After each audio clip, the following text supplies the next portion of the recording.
Le rôle de la directrice de crèche est d'observer les enfants en difficulté qui y participent. C'est le cas de Vanessa, une petite fille de 3 ans. À son arrivée à la crèche, cet enfant était très agressive.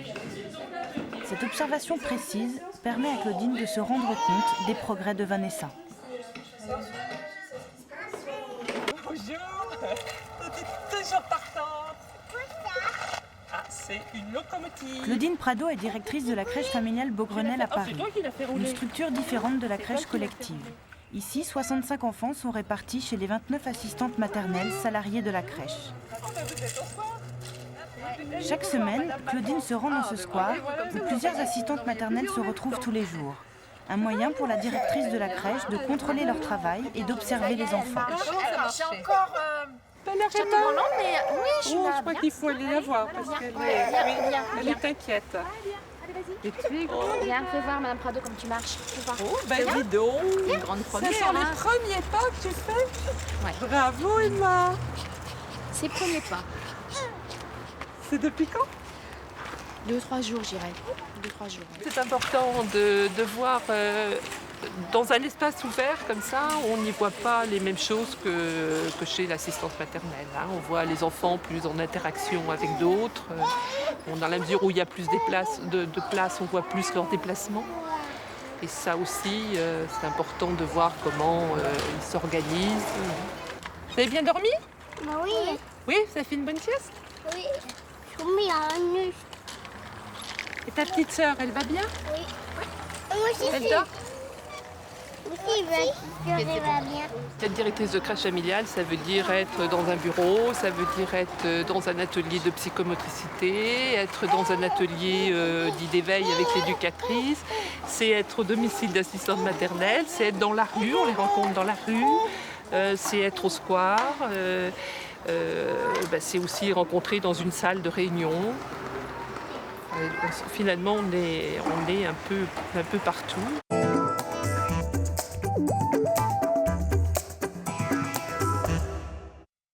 La directrice de crèche familiale organise l'accueil d'enfants de 3 mois à 3 ans au domicile d'assistantes maternelles agréées. Ce mode de garde est un compromis entre l'assistante maternelle libérale et la crèche collective. La directrice de la crèche est chargée du recrutement et de la formation des assistantes maternelles qui sont placées sous sa responsabilité. Elle effectue des visites régulières chez elles pour s'assurer de la sécurité et du bien-être des enfants. Elle encadre et anime une équipe composée d'un éducateur de jeunes enfants, d'un psychomotricien, d'un psychologue et d'un pédiatre. À partir de 60 enfants, elle peut être secondée par une directrice adjointe. Plusieurs fois par semaine, dans les locaux de la crèche, elle propose aux enfants des activités, ateliers d'éveil ou de psychomotricité. Elle assure également leur suivi médical, social et psychologique.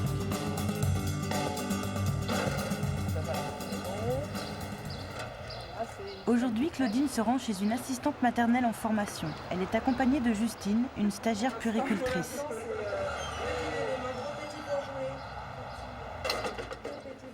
Après une période d'adaptation, c'est la première fois que Gaëlle, la maman de Bérénice, laisse son bébé de 3 mois seul avec Isabelle Demaille, sa nouvelle assistante maternelle. C'est un grand jour pour tout le monde. Ce passage de relais se déroule sous l'œil vigilant de la directrice de la crèche. On aura un portable sur nous.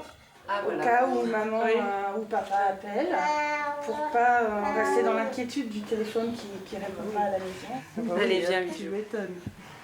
Madame Prado m'épaule justement dans mon travail d'assistante maternelle pour que toute cette période déjà d'adaptation se passe au mieux.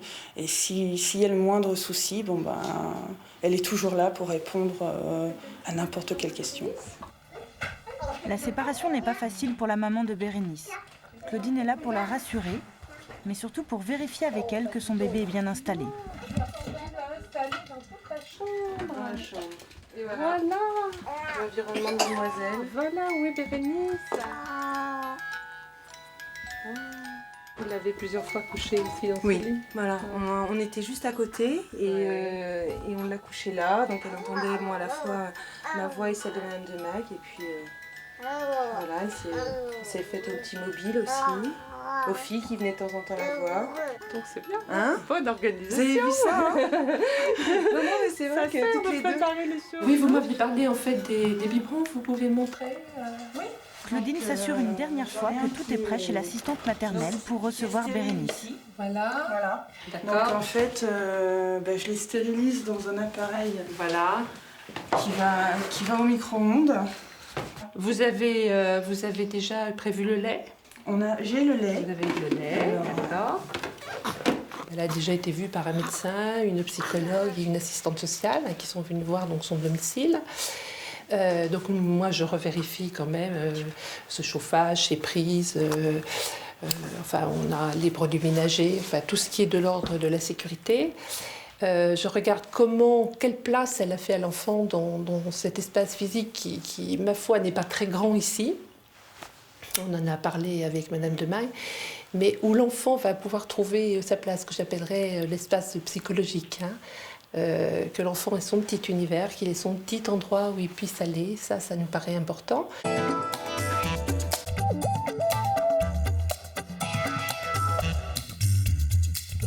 Il y a en France 1103 crèches familiales, 4 fois moins que les crèches collectives.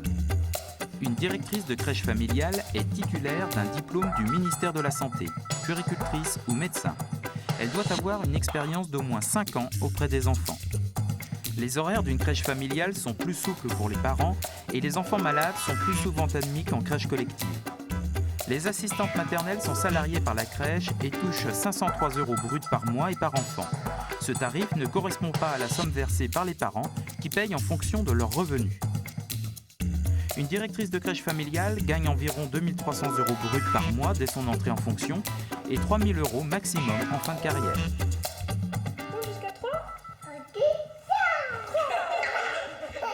Plusieurs fois par semaine, la crèche propose des ateliers d'éveil et de psychomotricité aux enfants. Le rôle de la directrice de crèche est d'observer les enfants en difficulté qui y participent. C'est le cas de Vanessa, une petite fille de 3 ans. À son arrivée à la crèche, cet enfant était très agressive. Cette observation précise permet à Claudine de se rendre compte des progrès de Vanessa.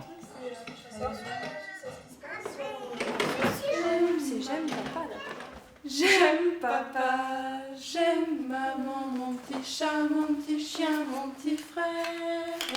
Tu fais? J'aime papa, j'aime maman, mon petit chat, mon petit chien et mon gros... Les progrès les plus importants, je dirais que ça rejoint les objectifs qu'on s'était donnés au départ, à savoir qu'on voulait travailler sur la communication et qu'elle est capable maintenant de passer par les mots. Évidemment, le vocabulaire aussi s'est enrichi, mais quand même, elle passe volontiers plus par les mots que par le geste. Au début, elle serait arrivée en vous poussant, en vous touchant, en vous griffant. Maintenant, c'est une petite fille qui sait parler, qui sait demander, qui cherche le regard, qui est dans une bonne communication.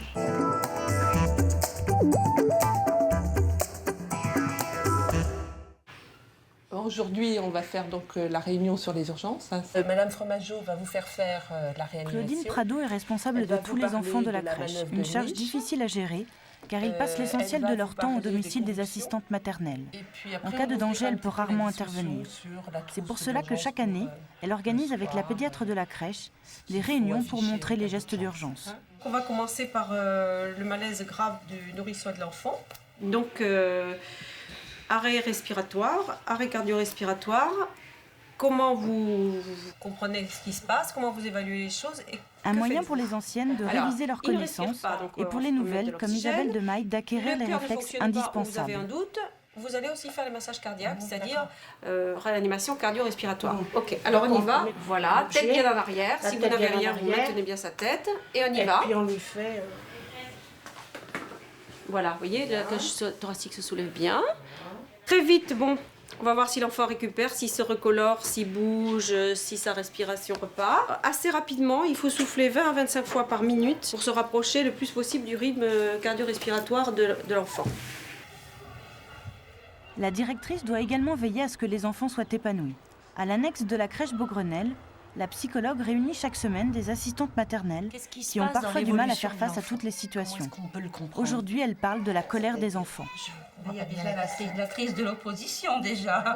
Oui, ces colères, elles servent à quoi déjà? À s'opposer, à faire voir qu'ils sont là, à vouloir nous faire comprendre certaines choses. Puis qu'ils existent aussi. Qu'ils existent, oui, voilà. Oui. Quoi encore? Comment on ressent l'enfant qui grandit autour de 2 ans? C'est une personne différente de nous. Voilà, il se différencie de nous. On est toujours à dire il faut faire ci, il faut faire ça, habille-toi, fais ci. On les maîtrise et tout d'un coup il dit non, moi tout seul. Vous savez, c'est un peu là. Moi tout seul. Hein? Ce qui est important, c'est qu'effectivement, de rendre aussi attrayant leur travail d'assistante maternelle. Et moi, effectivement, c'est aussi sécurisant de savoir que les assistantes maternelles ont des acquis au travers de ce qu'on peut leur apporter.